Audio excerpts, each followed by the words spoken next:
மருத்துவம், பொறியியல் ஆகிய துறைகளுக்கு இணையாக மாணவர்களின் கவனத்தை ஈர்த்திருக்கும் மற்றொரு துறை CA எனப்படும் பட்டய கணக்கர். இந்த துறையில் ஆர்வம் மிகுவதற்கு என்ன காரணம் என்பது குறித்து விரிவாக பார்க்கலாம். மருத்துவம் பயில அதிகபட்ச மதிப்பெண் அவசியம். பொறியியலில் நல்ல கல்லூரியில் இடம் வேண்டுமெனில் மருத்துவ படிப்பிற்கு இணையான மதிப்பெண் அவசியம். அப்படியே படித்தாலும் வேலைவாய்ப்பிற்கான உத்தரவாதம் இல்லை என கருதுகின்றனர் மாணவர்கள். இவற்றிற்கு இணையான மதிப்புமிகு துறையை நோக்கிய தேடலின் விடையே சார்ட்டர்ட் அக்கவுண்டன்ட் என கருதப்படுகிறது.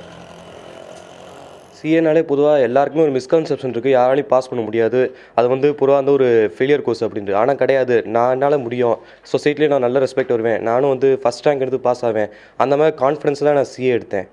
அந்த கான்ஃபிடன்ஸ் எனக்கு நாளுக்கு நாள் அதிகமாகிட்டே போச்சு. நான் படிக்க படிக்க ஒரு ஈஸியான கோர்ஸு, இருக்கிறதுல ஈஸியான கோர்ஸு, நான் அதனால் பாஸ் பண்ண முடியுங்கிற கான்ஃபிடன்ஸ் எனக்கு கிடச்சிது. வெளியிலேயே நம்ம ஏதாச்சும் ஒரு ஃபங்க்ஷனுக்கோ இல்லை ரிலேட்டிவ் வீட்டுக்கோ போகும்போது சிஏ நீங்கள் என்ன படிக்கிறீங்க அப்படின்னு கேட்கும்போது சிஏ படிக்கிறேன்னு சொன்னதுக்கே ரொம்ப இதுவாக பெருமையாக பார்க்குறாங்க. இப்போ நான் ஒரு சிஏ அப்படின்னு போய் வெளியே சொல்லும் போது ரொம்ப ரெஸ்பெக்ட் கிடைக்கும் நம்மளுக்கு. அதனால எனக்கு அந்த ப்ரொஃபஷன் எனக்கு ரொம்ப பிடிச்சிருந்தது. நான் ரிட்டையர்மெண்ட் கோர்ஸ், நம்ம இது ஒரு கார்ப்பரேட்டில் போய் வேலை பார்க்கலாம், நம்ம சொந்தமாக கூட இது பண்ணிக்கலாம். ஸோ இது எல்லாம் ஒரு ஆப்பர்ச்சுனிட்டிஸில் நமக்கு ரொம்ப நல்ல ஆப்பர்ச்சுனிட்டியாக இருக்கும். பட்டய கணக்கருக்கான தேர்வுகளுக்கு பல மாணவர்கள் பயிற்சி பெற்றாலும் அதில் தேர்ச்சி பெறுவோரின் சதவீதம் குறைவாகத்தான் இருக்கிறது. இதனால் அவர்களுக்கான தேவையும் அதிகமாக இருப்பதாக கூறுகின்றனர் பட்டய கணக்கர்கள். இதில் தேர்ச்சி பெறுவோர் பெருநகரங்களில் மட்டுமின்றி 2ஆம் கட்ட நகரங்களிலும் பணி வாய்ப்பை பெற முடியும், வகுப்புகளுக்கு செல்லாமல் சுயமாகவே பயில முடியும் போன்ற காரணங்களால் பல கிராமப்புற மாணவர்கள் இதில் ஆர்வம் காட்டுவதாக கூறுகின்றனர் பயிற்சியாளர்கள்.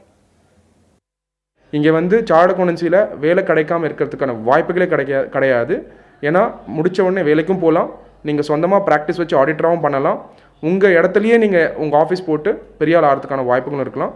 கவர்மெண்ட்டுக்கும் அட்வைஸ் பண்ணுற அளவுக்கு சில சார்ட்டர்ட் அக்கவுண்டன்ஸ்லாம் பெரிய ஆள் ஆகிட்டு இருக்காங்க. அதனால் இந்த கோர்ஸ் ஒரு மிகப்பெரிய கோர்ஸ்.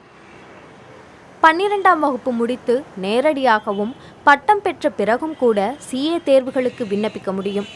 கடந்த ஆண்டுகளில் அகில இந்திய அளவில் முதலிடங்களை பிடிக்கும் தமிழக மாணவர்களின் எண்ணிக்கை இதர மாநிலங்களை விட அதிகமாகவே இருந்திருக்கிறது.